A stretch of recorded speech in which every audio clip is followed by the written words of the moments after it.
आज सबसे पहला पॉइंट आता है angle of friction. So definition is very simple. Angle of friction, you can say it is the angle between the resultant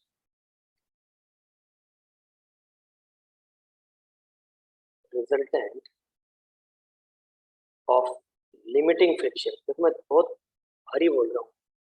limiting friction बोला मैंने, word का ध्यान रखना. बच्चे क्या करते हैं, रिजल्टेंट ऑफ फ्रिक्शन सोच लेते हैं.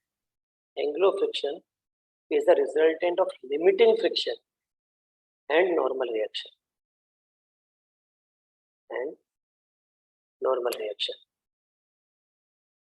with the normal reaction. काफी quite simple pointer, it's not a big deal for you. जैसे एक ऑब्जेक्ट है, it is on the rough surface, we all intelligent, weight always up downwards direction, normal reaction like this. If you apply some force like this, then we intelligent, friction act like this. So resultant of the F and R or F and N, suppose is the resultant, you say it is the R, is the resultant. ये R जो normal reaction से angle बनाता है, उसे हम लोग बोलते हैं angle of friction, and you can easily say it tan theta equal to, that is F by M. Directly you can say F की वैल्यू लिखोगे यहाँ से P into N upon N. It's not a big deal for all of you. You will say theta equal to tan inverse M. तो यहाँ तक मेरे ख्याल से किसी को कोई दिक्कत नहीं होगी. Still anyone has doubt can ask. Everybody is clear? Yes sir. अब आपको क्या ध्यान रखना है इन सवालों में? बेसिकली जब आप कॉम्पिटिटिव एग्जाम देते हैं, अच्छे एग्जाम. सर हाँ बेटा. सर तो ये आपने ब्रैकेट में क्या लिखा है सर? Theta equal to tan minus. बेटा n से n कट गया. देखो बेटा आपका क्या मिल रहा है, tan theta equal to mu. तो थीटा उधर ले जाओगे, tan यूनिट्स म्यू बन जाएगा. Yes sir. अब मुझे बताओ सोच के, what is the range of this resultant R? इस रिजल्टेंट R की रेंज क्या हो सकती है? आप ऑफ कोर्स ये सबको आता है, आपको इस पे काम करना है. इस रिजल्टेंट की रेंज ये हो सकती है. Resultant of limiting friction and normal reaction की रेंज बता दिया. तो बताएगा मुझे?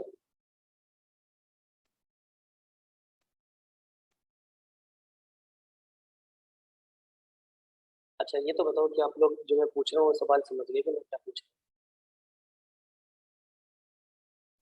हूँ? Yes sir. अब देखो रेंज कैसे, ध्यान दें.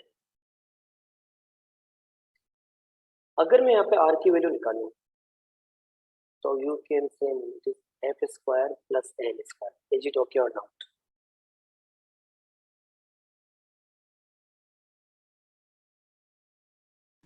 Yes sir. अब मैं F की वैल्यू पुट कर रहा हूँ म्यू एम जी, N की वैल्यू हो गई m g. Can I say resultant is given by m g root mu square plus 1. किसी को समझ में आया तो बोलो आया. Yes sir. अगर मैं कहता हूँ नो फ्रिक्शन, मेरा म्यू 0 हो गया, R की वैल्यू क्या होगी मेरी एम जी. तो अगर आपसे रेंज का सवाल आ गया, calculate the range of this resultant, I think you are intelligent. What you will say, this is greater than equal to mg and less than equal to mg root mu square plus 1. समझ में आया तो बोलो आया, doubt हो तो आप ही बताओ. तो एक बार वापस एक्सप्लेन कर दीजिए लास्ट का पार्ट. बेटा ये तो आपको पता चल गया, हम लोग इस रिजल्टेंट की बात कर रहे हैं, ये तो पता चल गया है ना. तो बेटा तुम्हें ये भी पता चल गया होगा, आई थिंक जनरली बॉडी का मास सेम होता है तो n में तो कोई चेंज होता नहीं. n तो mg हो गया. ज़्यादा ज़्यादा आप क्या कर सकते हो, F में कुछ छेड़छाड़ कर सकते हो और वो भी लिमिटिंग है तो ये भी चेंज नहीं होगा. अब मैं आपसे रेंज की बात करूँ, अगर आप यहाँ पे एक राइट एंगल ट्रायंगल बना लेती हो, आमने सामने की साइड सेम होती हो, तो तुम क्या बोलती हो, R equal to root F square plus N square. ये फील हो गया तुम्हें? Yes sir. अब मुझे बताओ बेटा, मैंने F को लिखा म्यू एम जी, एन को लिखा m ji. Is it okay? Yes sir. अब मैंने mg कॉमन ले लिया, अंदर क्या बच गया रूट म्यू स्क्वायर प्लस 1। लेकिन अगर कहीं भी फ्रिक्शन नहीं हुआ, r क्या हो गया mg, तो जो r की रेंज है, अगर सवाल में आ गया calculate the range of this resultant, आप क्या लिखोगे mg से ज्यादा और mg root 1 plus mu square से कम। आ गया तो बोलो आ गया। ये सर आ गया। एक आपका लॉजिक आता है एंगल ऑफ रिपोर्ट। देखो, use check the incline plane. अब यहाँ पे एक ऑब्जेक्ट रखते हो एम मास का, and you disturb this angle at a particular angle, this object just begins to slide. Words पे ध्यान देना, जस्ट बिगिंस टू स्लाइड, मैंने ये वर्ड यूज किया है। At a particular angle this object just begins to slide, ये जो angle होता है उसको हम लोग कहते हैं एंगल ऑफ रिपोर्ट। आपको एंगल ऑफ रिपोर्ट का डेफिनेशन ध्यान रहेगा।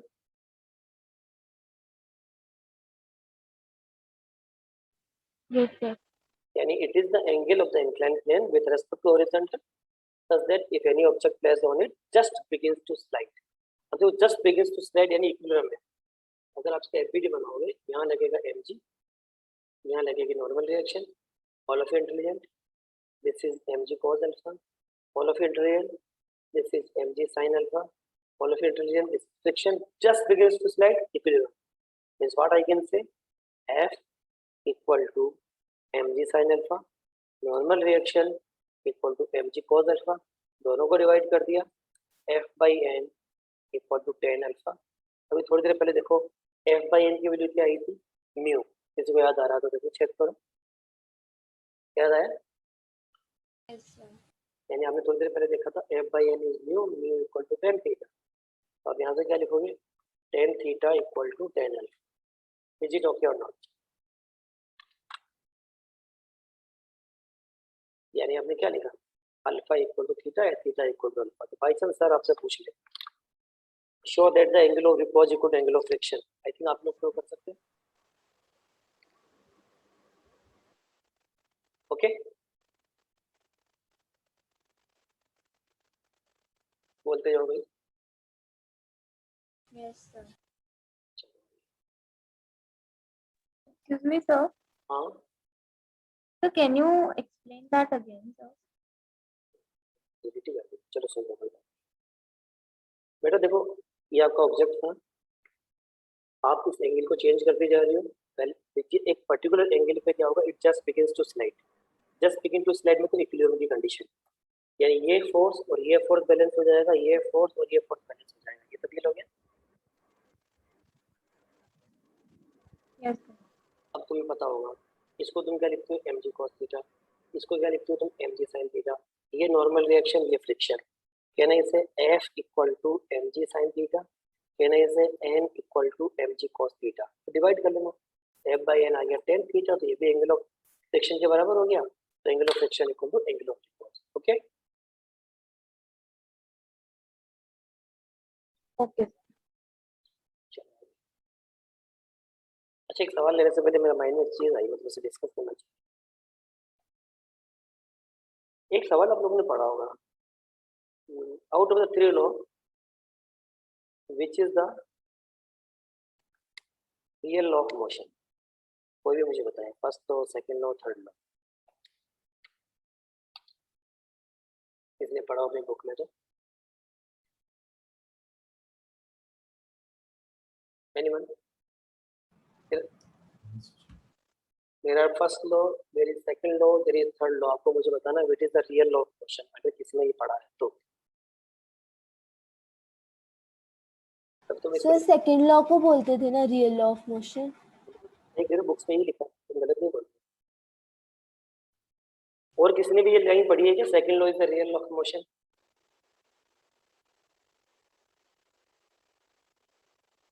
अरे पढ़ा है तो मैं रिसर्च कर रहा हूँ तुम्हारी।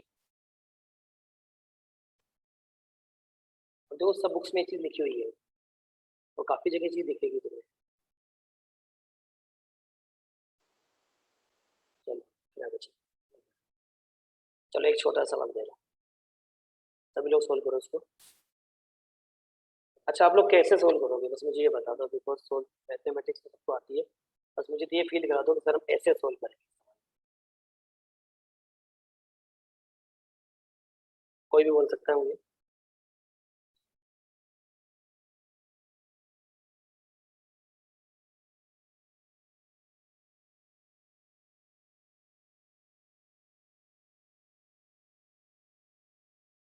देखो चेक करो मेरे साथ, क्या आप यही सोच रहे हो जो मैं सोच रहा हूँ? हम उसका एफबीटी बनाते हैं, तो हम लिखते हैं 0.3 इंटू 10, हम इसको कर देते हैं। देखो हम इसको करते हैं 0.3 इंटू 10, यहाँ पे 3 इंटू लगा देते हैं, यहाँ टेंशन लगाते हैं, सिस्टम इधर चलाते हैं, फिर यहाँ टेंशन लगाते हैं, यहाँ पीछे हम फ्रिक्शन लगाते हैं, F equal to mu N value लिखते हैं।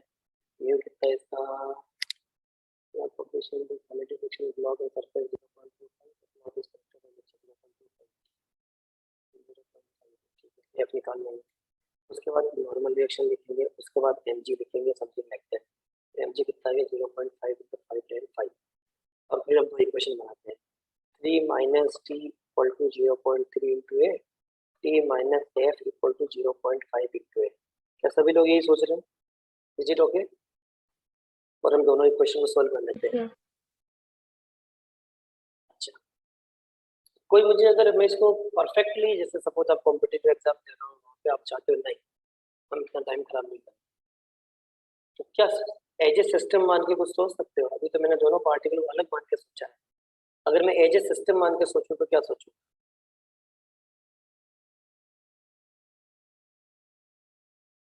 देखो अगर मैं फील करूं, अगर मैं इसे एज ए सिस्टम मानूं तो tension is the internal force, वो कैंसिल हो गया, ये बात फील हुई क्या?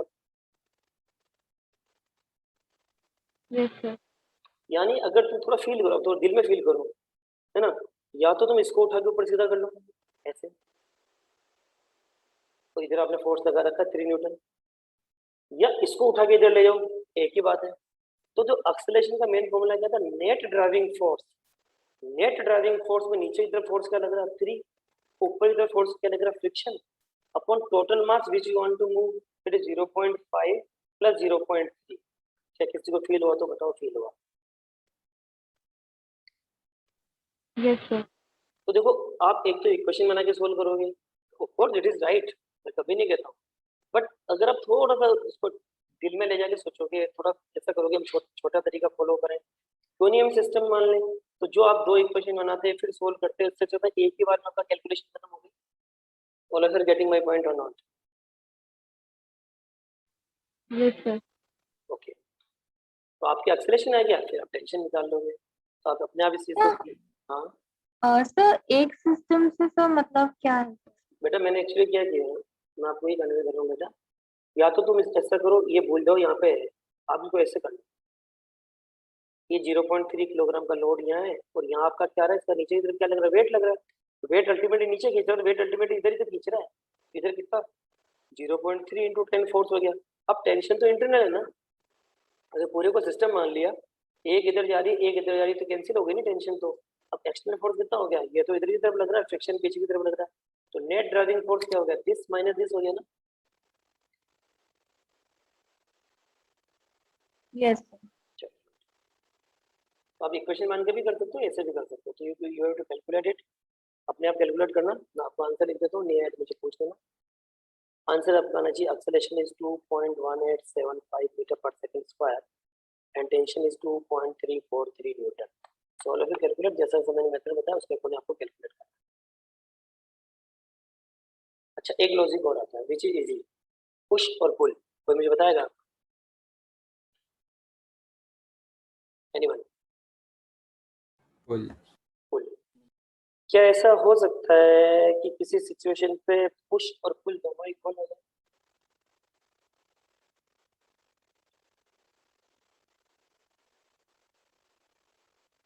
भाई तुमने बोला पुल, मैं मानता हूँ पुल, सही कह रहे हो भाई, तुमने जो बोला वही मैं बोल रहा हूँ, ये छोटी छोटी थ्योरी है, इसमें मैं उनको निपटा रहा हूँ। एक बॉडी है जिसका मास है, एक बॉडी जिसका मास है, यहाँ पे हमारी नॉर्मल रिएक्शन लग रही है, यहाँ पे हमारा वेट लग रहा है, यहाँ पे नॉर्मल रिएक्शन लग रही है, यहाँ पे वेट लग रहा है। अब सपोज तुमने पुश किया, कर दो सब पुश, ये एंगल थीटा है, तो तुम क्या बोलते हो, F cos theta, F sine theta.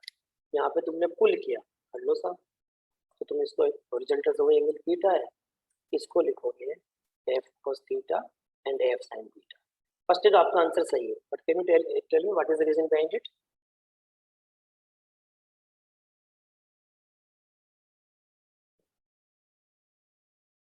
FBD मैंने बता दिया, रीजन तुम बताओ।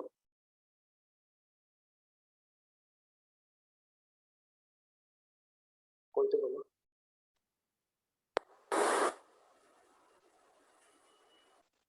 आवाज नहीं होगी कुछ क्लियर। और कोई बोलेगा?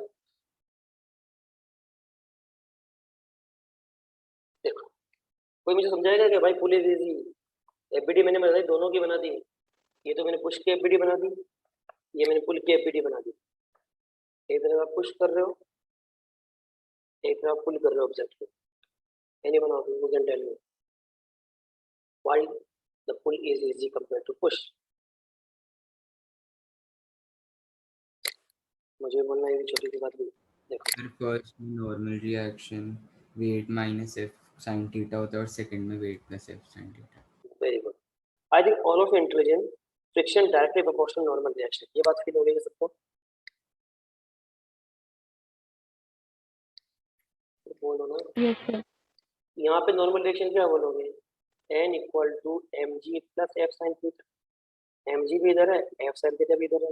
यहाँ पे नॉर्मल रिएक्शन क्या बोलोगे? n equal to M g minus F sine theta, because m g इधर है, एफ साइन थीटा इधर है। तो यहाँ पे नॉर्मल रिएक्शन कम है, यहाँ पे नॉर्मल रिएक्शन ज्यादा है, तो यहाँ फ्रिक्शन भी ज्यादा हो गया, फ्रिक्शन भी कम हो गया। तो पुलिंग इजी हो गई कंपेयर टू पुशिंग। ओके और नॉट ओके?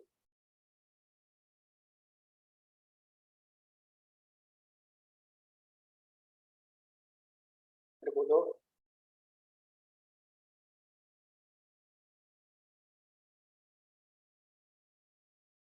Yes sir. अच्छा, मुझे फील करके बता। ओके, अब कोई मुझे सोच के बताओ। एक ऑब्जेक्ट है m1 मास का, जो रफ हॉरिजॉन्टल सरफेस पर रखा है, उसका फ्रिक्शन है म्यू, कोएफिशिएंट फ्रिक्शन है ना। आपको जस्ट m2 का मास कितना होना चाहिए कि जस्ट m1 हिल जाए? m2 का मास कितना होना चाहिए कि just m1 begins to slide? Anyone?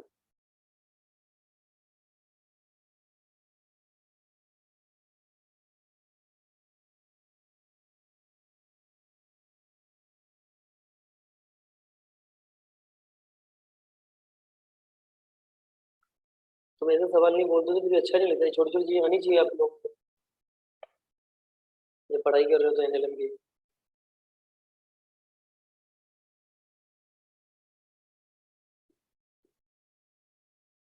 कोई कर रहा है, मैं करूं?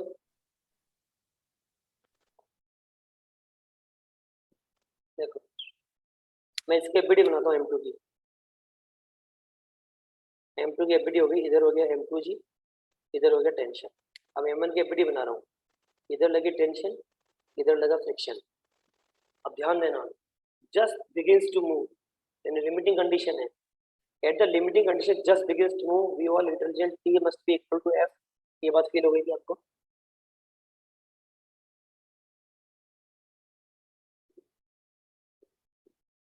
बोलो। Yes sir. अब देखो यस टी, सर। टी को मैं लिख रहा हूँ m2g, friction we all intelligent mu into L. Normal reaction क्या होती है हमारी? m1g, mu into m1g। क्या हम कह सकते हैं g से g कट गया, m2 की मिनिमम वैल्यू होनी चाहिए mu m1 to move the system. Is it okay और not?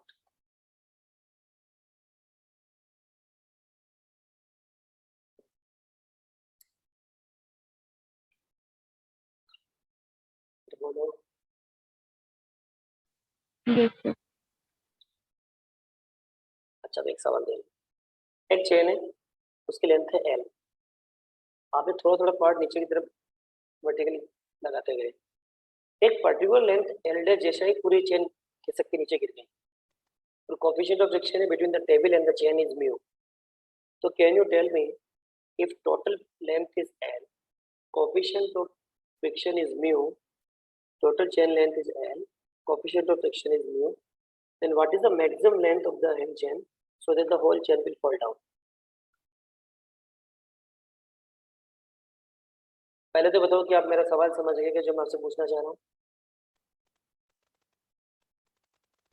Yes sir. Yes sir. Very good. तो अब आप लोग ट्राई कर रहे हो?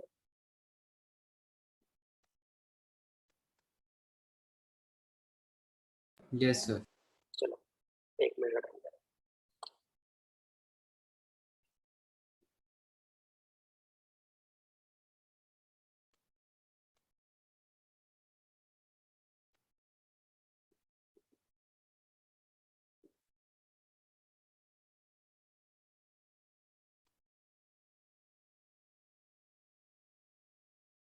कोई भी बता सकता है अगर कुछ सोच रहा है तो, anyone?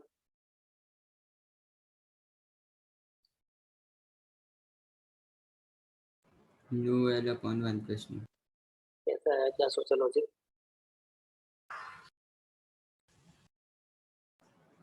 Sir, weight of chain on the table L minus L dash से weight M by L upon L minus L dash दिया गया, weight of hanging chain M by L dash दिया गया, और इक्विलिब्रियम के लिए जो चेन की मतलब मूव नहीं करेगी उसके लिए वेट दोनों का सेम होगा, तो सर दोनों का देखो उस अभी भी हमने ये वाले सिचुएशन के लिए all of intelligent mu is given by m2 by m1, ये फॉर्मूला आपको ध्यान आ जाएगा।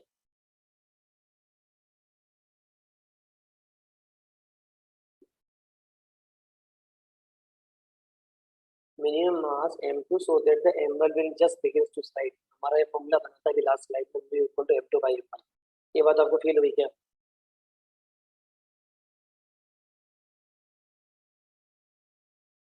अरे हाँ ना, तो बोलो क्यों टाइम खराब करते हो? तो यही लॉजिक मैं यहाँ लगा दूंगा। मैं क्या लिखूंगा, mu of the m2, m2 is the mass of the hanging part, mass of hanging part, m1 mass of the part which is on the table, एक second, part which is on the just a second,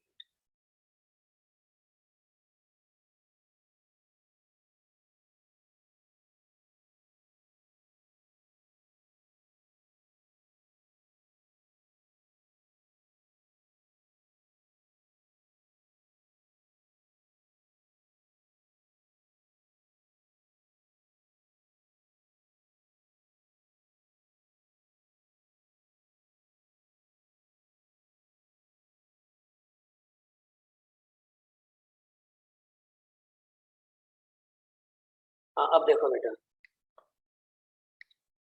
mass of the part on the table, mass of chain on table। अब मुझे बताओ, I think ये सवाल थोड़ा मैंने simple कर दिया, उसे तो आगे जरूर ट्विस्ट।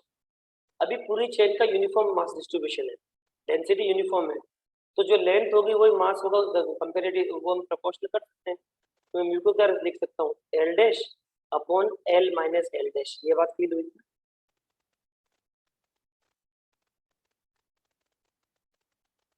Yes sir. लेकिन मैं रिपीट कर रहा हूँ, अभी मैंने डेंसिटी सब जगह यूनिफॉर्म मानी है। अगर डेंसिटी वेरी होगी तो आप डायरेक्ट ये नहीं लिख सकते। All of you are getting my point और नॉट?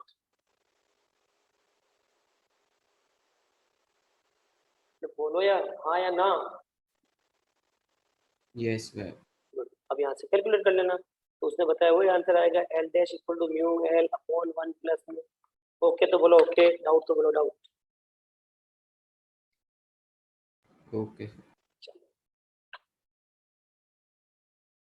चलो जी, अब एक तुमने मूवीज वगैरह में सीन देखा होगा, एक्टर्स वगैरह होते हैं किसी कार पे या ट्रक पे ग्लास के आगे आगे चिपक जाते हैं, वो तेज चलाता है, तो वही सीन है। या आप कभी अपने छोटे थे अभी भी खेलते होंगे, तो अपने सामने एक पेपर लगाते हो, फिर भागते हो तो पेपर चिपका रहता है, और जैसे रुकते हो पेपर नीचे गिर जाता है। ये बात आपको फील हो रही है क्या? Yes sir. तो वही सवाल है, एक कार्ट है जिसका मास है कैपिटल एम, उसके सामने आपको एक ब्लॉक है जिसका मास है small m, and friction of course, friction देना ही पड़ेगा, फ्रिक्शन में तो कुछ काम ही नहीं होता, friction is mu and the contact of the m and m. अब कितना कम से कम एक्सेलरेशन हो कि चिपका रहे, तेज हो तो गिर जाएगा, कम से कम एक्सेलरेशन बताना आपको इस कार्ट का कि ये ब्लॉक और ये ब्लॉक दोनों चिपके रहे। अच्छा सवाल समझ गए तो बोलो हम समझ गए। Yes sir. अब ट्राई कर रहे हो तो बोलो ट्राई कर रहे हो। Yes sir. लगाओ अपना दिमाग, कोई भी मुझे आंसर बताए। Sir, acceleration equal to g upon mu. Okay is it, चलो तुम ही बता दो मुझे, what is the reason behind, मतलब कैसे सोल्व किया? सर जो छोटा वाला मास है उसका नीचे mg लगेगा, ऊपर उसके ऊपर फ्रिक्शन लगेगा, और पीछे की तरफ ma लगेगा, और आगे की तरफ नॉर्मल रिएक्शन लगेगा। तो फिर जब एक सेकंड ब्लॉक अब रुको, ये पीछे की तरफ तुमने एमए क्यों लगाया? Can you tell me what is the reason behind it?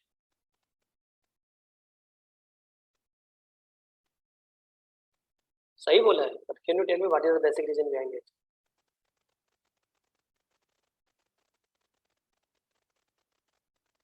मेरा सवाल समझ गए जो मैं पूछ रहा हूँ?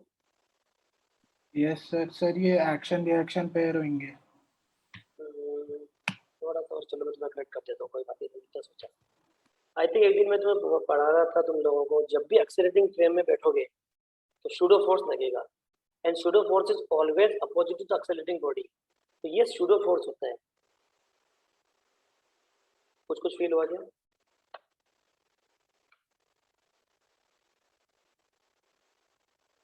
बोलो भाई।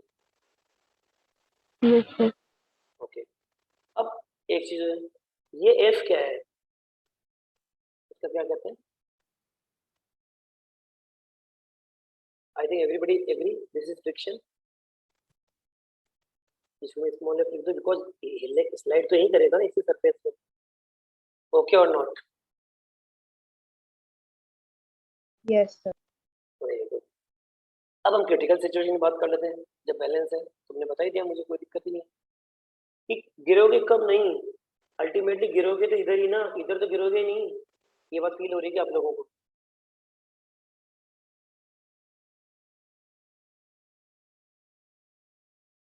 बोलो तो सही, जो मैं फील कराना चाह रहा हूँ।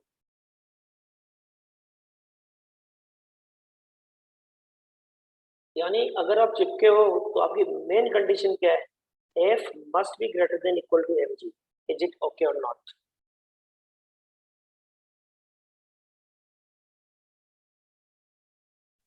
Yes sir. अब देखो, एफ लिमिटिंग की बात करेंगे तो mu into N greater than equal to M G. N की वैल्यू एम ए पुट करोगे वहां से, ये तुम्हें इक्वेशन पे दिख रही है एन जी। अब एम से एम कट गया, उन्होंने बताया सही है, A is greater than equal to G by. आपको सवाल में क्या पूछा? Minimum acceleration. जब भी ऑप्शन देखो ना, अगर ये ऑप्शन दे रखा है और सवाल में पूछा मिनिमम एक्सेलरेशन, तो ध्यान देना आपका ऑप्शन कौन सा ट्रू होगा? A minimum equal to G by. All of you are getting my point? Why this is not true, why this option is true?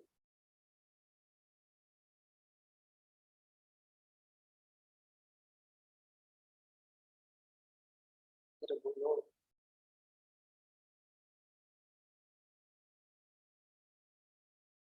बात फील हो गई है सबको?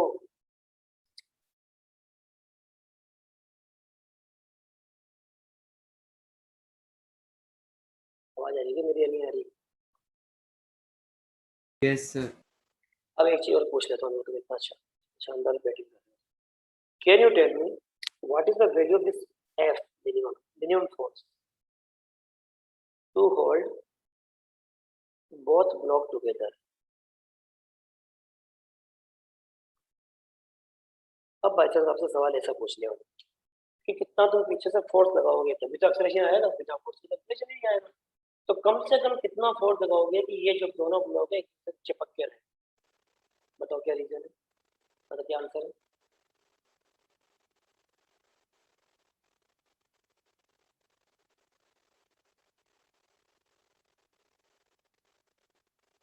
सवाल समझ गए क्या?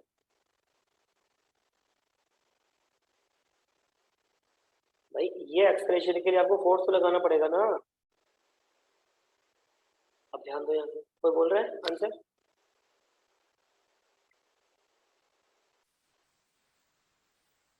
देखो, कैन आई से minimum force is given by mass of both the object into required acceleration minimum?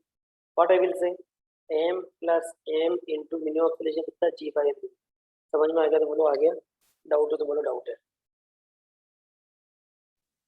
ये तो समझ आ गया। चलो चलो, एक सवाल और है, आपने सर्कस में देखा होगा जनरली, एक बंदा होता है, उसके यहाँ पे एक बेस लगा हुआ पूरा जिसपे बंदा खड़ा है। अब ये लोग इसको स्पिन करते हैं, और जैसे स्पिन करते हैं पर्टिकुलर स्पिन पे बेस को हटा देते हैं, बंदा नीचे गिरता नहीं। तो आपको ये बताना मुझे, what is the minimum angular speed of rotation of this rotor, so that जो भी बंदा है जिसका मास है m, वो इस वॉल पे चिपका रहे हैं। और of course coefficient of friction आपको गिवन है between the cloth and the wall, that is the mu. आपको ओमेगा मिनिमम निकालना है and radius of this is r। So what is given to you? radius to given is mass m is given to you and friction mu is given to you. सवाल समझ गए तो बोलो समझ गए.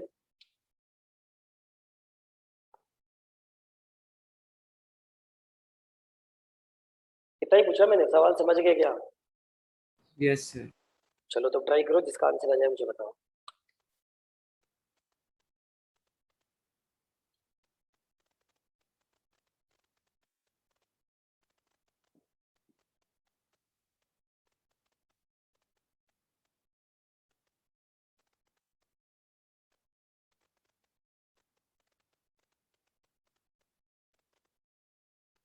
चलो मेरे साथ एफबीडी बनाओ सभी लोग. इस बंदे का मास है m, नीचे लग रहा होगा mg, all of agree, mg नीचे लग रहा होगा. अब मुझे बताओ नॉर्मल रिएक्शन किधर लग रहा होगा? कोई भी बोलते जाओ.